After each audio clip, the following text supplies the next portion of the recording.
ขอให้บรรลุธรรมเป็นคนแรกนะโยมนะเนี่ยถ้าใครมานั่งฝั่งนี้นะเจริญพรเพราะว่าเจ้าภาพเขานั่งแล้วเจริญพรมานั่งในเก้าอี้โซฟาถ้าใครไม่มาให้บรรลุทีหลังนะโยมนะ เรียนเชิญขยับญาติโยมขยับขึ้นมาที่เก้าอี้ให้เต็มด้านหน้าใครจะได้ดวงตาเห็นธรรมก็เจริญพรขยับขึ้นมาถ้ามาทีหลังนี่ก็จะเป็นเหมือนกับสุภัทปริ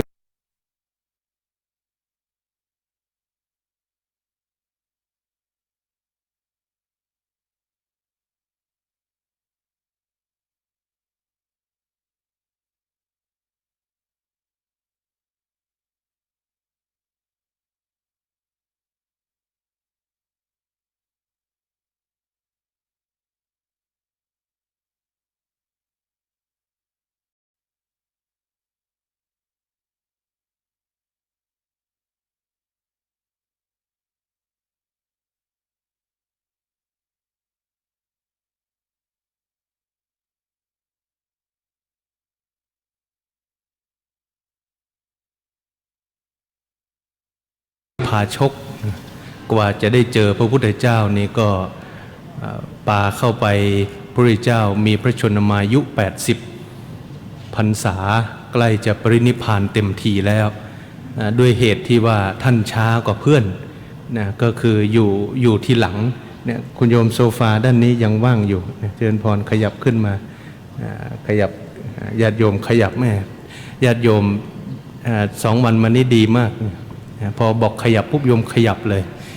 อันนี้อนุโมทนาแสดงว่า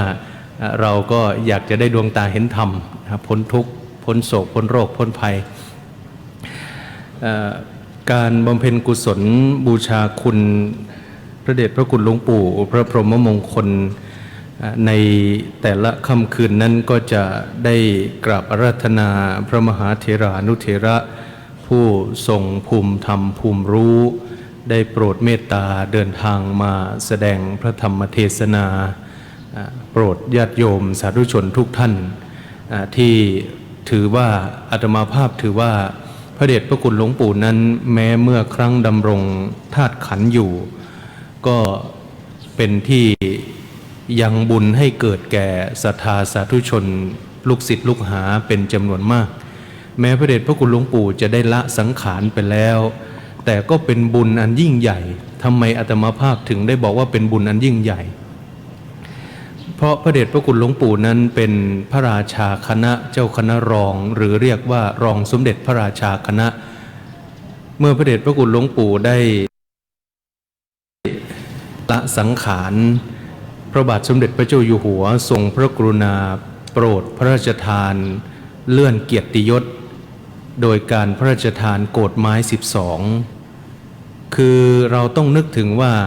อำเภอจอมทองนี่เป็นอำเภอใหญ่ก็จริงแต่ก็เป็นอำเภอที่แต่ของพระเดชพระคุณหลวงปู่นั้นทรงพระกรุณาโปรดพระราชทานพวงมาลาหลวงของพระองค์และพระบรมวงศานุวงศ์ทุกพระองค์เพราะฉะนั้นอาตมาภาพจึงได้กล่าวว่าเป็นบุญที่ญาติโยมศิษยานุศิษย์หรือในเขตเชียงใหม่เราได้มีโอกาสได้เห็นใครที่ไม่เคยไปพิธีธรรมอย่างเช่นโยมอาจจะได้ดูเมื่อช่วงที่พระบาทสมเด็จพระบรมชนกาธิเบศรมหาภูมิพลอดุลยเดชเสด็จสวรรคตญาติโยมก็อาจจะเห็นการสวดพระพิธีธรรมในทีวีอาจจะเห็นการถ่ายทอดสดการสวดพระพิธีธรรมในพระบรมมหาราชวังแต่ก็ไม่เคยนึกไม่เคยฝันว่าในชีวิตของเราเนี่ยจะได้ยินพระพิธีธรรมที่ท่านสวดให้เราได้ยินกับหูตรงๆในมหาศาลาไทยนเรศเพราะฉะนั้นพระเดชพระคุณหลวงปู่นั้นนอกจากจะดำรงธาตุขันธ์แล้วเป็นที่ยังบุญให้เกิดแก่สาธุชนแล้วแม้ท่านละสังขารไปแล้วก็ยังทำให้ญาติโยมเราได้รู้ได้เห็นได้ในสิ่งที่เราไม่เคยได้รู้ในสิ่งที่เราไม่เคยได้เห็นเพราะนั้นนี่คือเป็นบุญ บุญของญาติโยมศิษยานุศิษย์บุญของเราท่านทั้งหลายที่ได้เกิดมาแล้วได้มาเจอพระเดชพระคุณหลวงปู่พระพรหมมงคลเพราะว่าในต่างจังหวัดนั้นต้องบอกว่าการที่มีพระสงฆ์ได้รับพระราชทานโกฐไม้12ทั่วประเทศก็ต้องบอกว่ามีหลวงปู่เป็นรูปแรกอันนี้เราไม่ใช่ยกย่องครูบาอาจารย์จนเกินเหตุเพราะญาติโยมก็สามารถค้นหาข้อมูลว่าเป็นจริงอย่างที่อาตมาภาพได้กล่าวไว้หรือไม่นี่คือสิ่งที่เป็นบุญแต่ในความเป็นบุญนั้นบางครั้งเราอาจจะเผลอไผลหรือลืมตนอันนี้ก็ขอให้ญาติโยมว่าเรามีโอกาสสักครั้งหนึ่งก็เจริญพรเรียนเชิญมาร่วมพิธีบำเพ็ญกุศลและการบำเพ็ญกุศลที่มีตลอด100วันไม่ใช่หาได้ง่ายเพราะส่วนใหญ่แล้วจะบำเพ็ญกุศลเพียงแค่7วัน15วันแล้วก็ปิดไว้จนกระทั่งครบ50วัน100วันจึงจะบำเพ็ญกุศลอีกครั้งหนึ่งแต่พระเดชพระคุณหลวงปู่นั้นบำเพ็ญกุศลมาจนกระทั่งถึงบัดนี้เป็นคืนที่75นี้ไม่เคยขาดนะโยมนะและโยมก็มาไม่เคยขาดพระเดชพระคุณหลวงปู่ละสังขารแล้วได้77วันคือ2เดือนกว่าแล้วใกล้จะครบ3เดือนแล้วแต่ว่าเราท่านทั้งหลายก็ยังคงเดินทางมาไม่ขาดสายตั้งแต่เช้าจนจรดเย็นจรดค่ำก็ยังมีสาธุชนเดินทางมานี้ก็รอความพร้อมในส่วนของญาติโยม ที่กำลังเดินทางมาสำหรับวันนี้แจ้งให้กับญาติโยมว่าโรงทานเปิดปกตินะโยมนะเมื่อวานนี้โรงทานหยุดทำการไป1วันโยมก็เลยได้อาหารว่างไปแต่ว่าวันนี้มีอาหารจริงแล้วโยมมีอาหารจริงเสร็จจากพิธีนี้ก็เจริญพรเรียนเชิญไปแวะรับประทานอาหารที่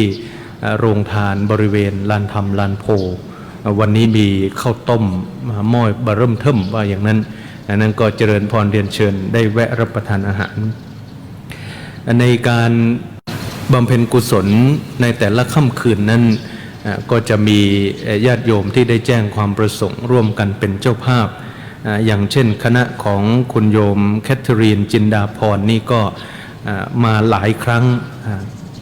งจนจำไม่ได้ว่ากี่ครั้งแล้วคณะของกลุ่มโรงเรียนก็อาตมาก็มาเห็นส่วนหนึ่งที่ได้มาแล้วก็มีที่ยังไม่ได้มาก็เพราะว่าอาจจะด้วยความยังไม่สะดวกแต่ว่าก็มาเพราะว่าโรงเรียนหลายๆโรงเรียนนั้นก็ได้รับความเมตตาจากพระเดชพระคุณหลวงปู่ได้อนุเคราะห์ในเรื่องของอาคารครุภัณฑ์สถานที่แม้พระเดชพระคุณหลวงปู่ท่านจะไม่ได้หวังอะไรเป็นการตอบแทนแต่ว่าคณะผู้อำนวยการคณะครูในโรงเรียนต่างๆก็ได้รำลึกนึกถึงอุปการะคุณของพระเดชพระคุณหลวงปู่ก็ได้มาร่วมอย่างน้อยก็สักคืนหนึ่งเช่นในค่ำคืนนี้วันพฤหัสบดีก็เป็นวันครูที่27กุมภาพันธ์2563ท่านผู้อำนวยการทั้ง5โรงเรียน6โรงเรียนได้มาร่วมกันเป็นเจ้าภาพบำเพ็ญกุศลในค่ำคืนอันนี้ก็ต้องอนุโมทนากับคณะญาติโยมและญาติโยมโดยทั่วไปที่หลายท่านหลายคนก็เดินทางมาทุกวัน